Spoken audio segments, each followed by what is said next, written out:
Hola, bienvenidos todos a este nuevo video para el canal.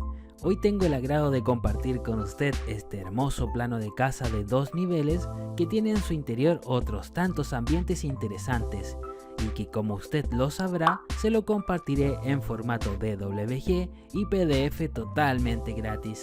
Ahora vamos a ver más detalles sobre este diseño de casa a continuación. ¡Acompáñeme!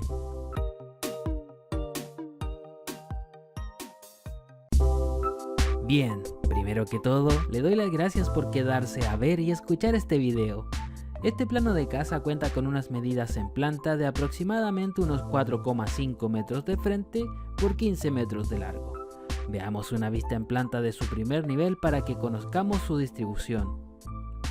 El primer piso de esta casa cuenta con un estacionamiento para un vehículo y además área verde en su frontis.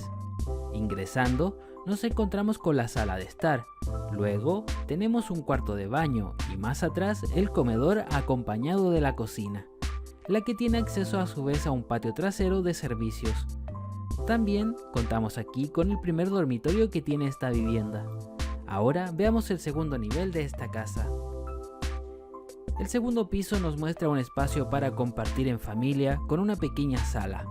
Luego tenemos por un lado el segundo cuarto de baño y los dormitorios, que en este nivel son 2 teniendo en total 3 habitaciones.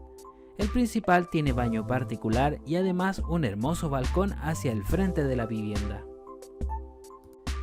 Esa es la distribución de los espacios interiores de esta casa. Espero sinceramente que le guste y le sirva de inspiración para sus propios proyectos.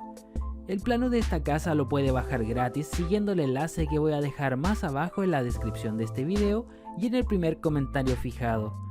Tampoco olvide que puede suscribirse al canal si gusta recibir todos los planos de casas que voy compartiendo. Es totalmente gratis. Ahora vamos a ver el interior de la casa para conocerla mejor. Le mando un afectuoso saludo a través de su pantalla. Nos vemos en el próximo video. ¡Hasta pronto!